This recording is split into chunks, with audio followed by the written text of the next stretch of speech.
Okie dokie. Paul had actually got up before I awoke and gone for the bike ride. I woke up to a call from him saying that he'd been in an accident. Immediately, I felt like something's happened to my shoulder. I had hit it on the right-hand side as I saw what I didn't even know was an opening door.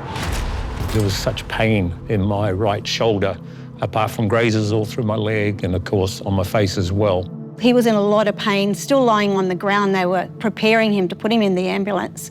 And unfortunately, they just said to me, "You're not able to come with us. We'll call you when he's ready to leave the hospital." That was just the first step in a chain of events that we had no idea what was coming for us.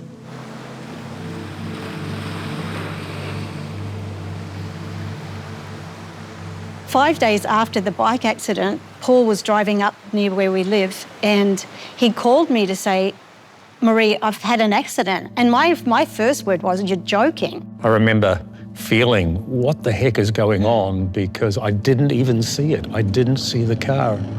In the weeks to follow, he was bumping into me. He would go to cross a road and a car would be coming and I had to pull him back. He'd sit at the computer and started to not realise where the keys were on the keyboard.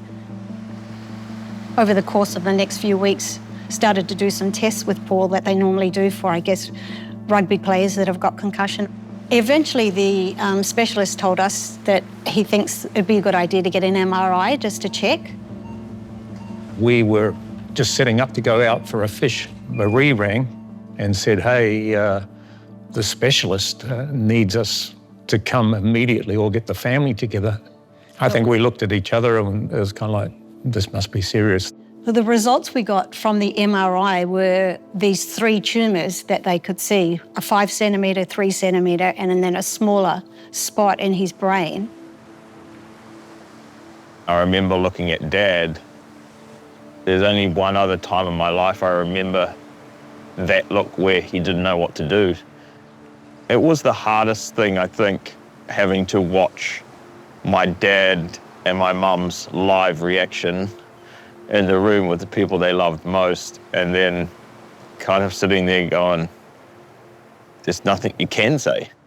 The next morning we were able to go back to the hospital and the doctor came beside the bed with his little computer showing us that there were spots all throughout Paul's lungs, liver and adrenal glands, and he said, "See all that?" He said, "That's not good." And basically was saying to us, it's not operable. It's terminal melanoma cancer and we can't do anything about it. Stage 4, and basically you're going to face the end. Even though they didn't put it in those words, I remember going, yeah, naturally, there is no answer for this. It was an unbelievable, and I would hope never repeatable experience of what I felt, having just found out that I had cancer. All that enveloped me was this darkness, the darkness of the unknown, the darkness of a feeling that I had cancer that was beyond my ability to control. I just could not wait for that night to finish. Paul had had a melanoma on his neck removed 7 years before this had happened. And so they had contacted that doctor, and his friend was a top neurosurgeon. And he called us and said, "I've got a mate who's a neurosurgeon that has looked at your scans, and he said that he's willing to give it a go. Are you up for that? Or do you want to think about it?" And we just said, "No, we don't want to think about it. We'll do it." Not only was it the brain tumours, of which, as we've said, 2 of them were extremely large, but then being riddled with the tumours throughout the body, it's kind of like even if we do the brain surgery, then we've still got so many multiple challenges. So we made that decision together that we would be completely honest with the children and we would face it, believing with one hand that God is in ultimate control, but the second hand is the reality is we may not live through this. I said, "Paul, have you said your goodbyes to your family? Make sure there's nothing left unsaid that needs to be said. Even if he survived the surgery, there was a great unknown as to what all that would look like." When Paul first came, he had a stage 4 melanoma that had moved into many different parts of the body, but most significantly, it had moved into the brain. I'm not sure you could have a more difficult conversation, because really what we're talking about is the end of someone's life, really, and the fact that we have only a small chance of treatment working and making that person well again. So people generally only have that conversation once in their life. We didn't know whether Paul was going to make it through the operation or if he would be functioning, you know, in his mental capacity. So we did do family photos on the beach together in case that was the last time we were together as a family. I wanted to get our 3 boys, who were all adults and obviously were so impacted by the news and the possibilities that were in front of us. And I said to Marie, I want to get an hour each with them individually. And just as a dad and as a son, that we would communicate, that we would just open our hearts. Maybe there are things that I had hurt them with over our growing up together and doing life together. And maybe there were things that they felt like, you know, they needed to share and would want to share. And I think it was one of the most moving times of my life, to be honest. Even now I get emotional because it was like there were no holes barred. We were facing the reality of death around the corner. May not be able to do life together in the future. And this could be, before the operation, the last time we have here on earth. And even though it was deeply emotional, and I think for those 3 hours I just cried the whole time, and I think the boys cried in the time that they had with me. But I wouldn't have changed it for anything, because I think when you get to the depths of a completely honest exchange, something happens that reveals the beauty of what life was meant to be. The amazing thing that happened when Paul and I shared about... It's all right, bud. Could we have been a better husband or wife to each other or whatever? Yeah. Actually, just a great place to know there's nothing in our hearts, you know, that you would regret. As we drive down the motorway at 5:30 a.m, with not a lot of sleep from the previous few days of the trauma of everything, saying it's going to be okay. And within the tears, me mustering up, you know, the sentiment that, yeah, it is going to be okay. I had decided to just lay on my bed and put my phone on my chest and literally had played worship music for the past 6 hours because I thought, well, I can either worry or I can hand it over. And I decided to hand it over. And I just had this incredible peace. I mean, I can only explain it as a heavenly encounter. That's what it was like. And just a peace that filled my heart as I lay on my bed. I was in pre-op when I was not supposed to be there. I'd just gone in there to help the rest of the team. And I happened to see this person in the bed who looked very familiar.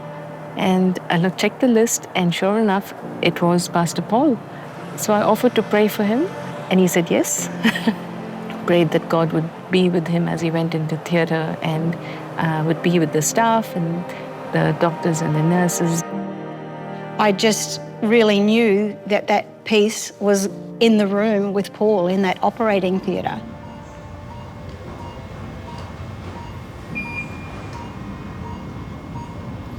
When I came to, obviously, the first thing that I thought about is I'm still here. I can still see, and yet I was bandaged completely around my head and discovered later that I had 38 staples because they had to access the back of the brain to get at the tumours. But that feeling of, wow, I've still got life, I've still got things in front of me, because nothing was a given. I'll tell you a funny story about that. I came up to see Paul when I was allowed to come and see him. He was still in recovery. And I had grabbed hold of his arm and I was just rubbing his arm. And he beckoned me over and I thought he was going to say something like, "I love you." And he said, "Can you please stop doing that? It's annoying me." With which I just had a laugh.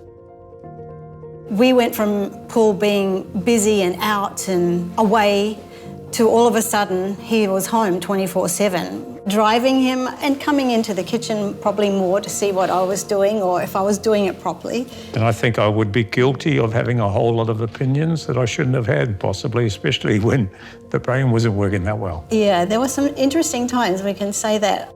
The reality was that my brain had been tampered with, and I made light of it. I said, well, there's only sawdust up there, but the truth was that there was a whole runway in front of us that we hadn't thought about of recovery. People say, have you had many injections, particularly new nurses that haven't worked on me over the last period of time? They say, now this is going to hurt a little bit. And I go, it's okay. We're all used to having those pricks. I said, I think now, I don't know, I would have had in excess of 150 times where blood's been taken from me. And some of the early nurses, I think the record was 7 times trying to penetrate this Dutch skin. And I'm used to it now. Yeah, I heard. Oh, did you catch up? Yes. Yeah, was it good? Oh, very good, very good. And she asked about you. Yeah, that's good. Many, many times we'd go in to get immunotherapy and the nurse would be getting him all ready for the IV to go in and then the treatment to start to take place. And I'm sure people on the other side, because we're all in a big room together, would say, what are they actually putting in that guy's arm? Because he was so positive. He just brought a lot of light to the room. I found myself after that first operation just needing some time. And so I said to Marie, I was able to do this now. I'm just going to go for a walk on the beach. And I just need to stop. I remember I had some music playing. I had a worship song that was beginning to lift my heart a little. And in the moment of sort of the depth of, again, feeling, I don't know where this is going to land. I don't know what the outcomes are fully going to be. I do have this faith, but you know, how are we going to get through? And they're all, I've learned, are real questions that we shouldn't be afraid to ask. But in the middle of that and in the stillness of the moment, all of a sudden I realised, look, there's a rainbow in the sky. And that rainbow is that God is with us. And God will help us get through what seems impossible. And that was, for me personally, just a moment where I just felt like my smile came back and I felt my heart was lifted. And again, it was like fuel to the tank, to be honest. It's like, we can get through this, we can keep going.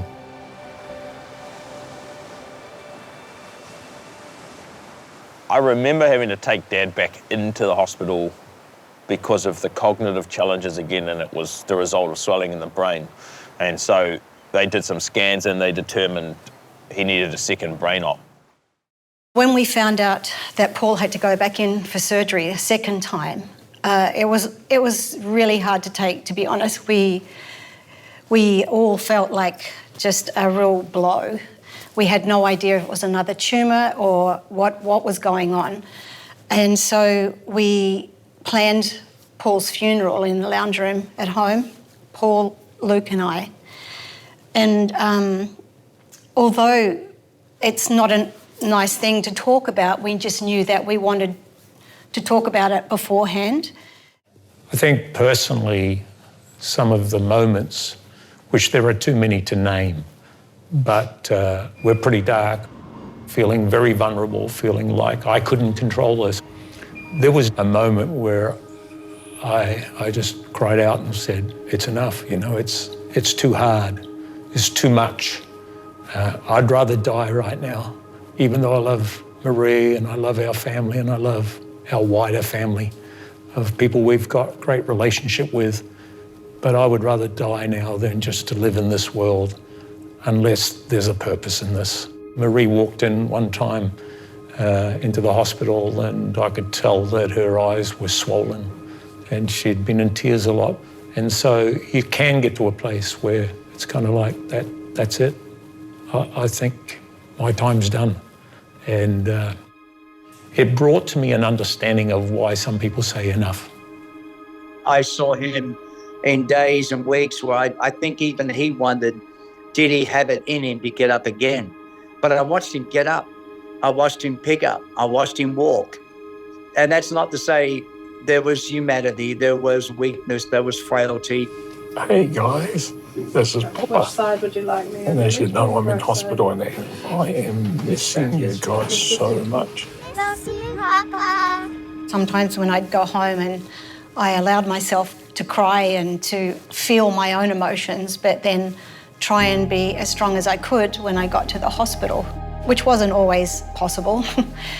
We would see each other and I'd end up in tears, or I'd see that Paul's in pain, or the hardship that he was going through. You can be against insurmountable odds, and seems like the prognosis is it's over. And what Paul DeYoung's life is teaching us, it's never over, and you can fight through it. Fast forward a few days later to getting in and having the surgery and going the next day, and the guy's up bouncing around. He's not in bed. He's literally had another brain surgery, and what took him weeks. I'm like, in 24 hours, and I'm like, Dad, what are you doing? He's like, I feel great. But we walked out of the hospital and I saw that sign and I said, need to take a picture of that. This is an exit sign. We're walking out of hospital, round 2, we can ring the bell and we're moving forward. The day that we went to see our oncologist, after being with them for 2 years, it's been a 2-year journey of the immunotherapy, that appointment we had when he said, the good news is that there is no sign of active cancer in your body or your brain. And I said to him, well, what does that mean? Are you meaning that we can live forward from here? And he said, yep, that's what I mean. I mean, there's scarring from where the cancer was in my lungs, liver and adrenal glands, but they cannot find any active cancer. And that's what he said. It's like they will not medically say you're cancer-free because cancer can return and all that kind of stuff. But the reality is what was absolutely impossible, medically speaking, now stands to be argued as being a miracle. You've been left with some things that make life a little more challenging, but you're still living through, around them almost, which is great. I have lost my right-hand vision, not just in one eye, but in both eyes. And that's been challenging on more than one occasion. No one knows what the next day can bring. So we have to walk that tightrope every day, knowing that this day has a purpose to it. Let's embrace today. I think about the one that opened the door and I didn't see the door, that began this whole process of thinking I had concussion and then finally getting the scanning to discover that I had tumours in the brain. And those tumours would have taken me out within the 3 months. And so she was the angel in disguise. I've heard Dad say, you might see more in the light, but you learn more in the darkness. And I think just the whole journey's taught not just him, but all of us a whole lot more about life. I think we can defy the odds. I think we can push through and believe that if we're willing to really see the bigger picture and get the help needed and to allow others that have got hope in their hearts into our world, we can stand up and we can find a way through. And even if we don't find the way through we expected, we can believe there's a bigger purpose that can unfold from the journey that we're walking.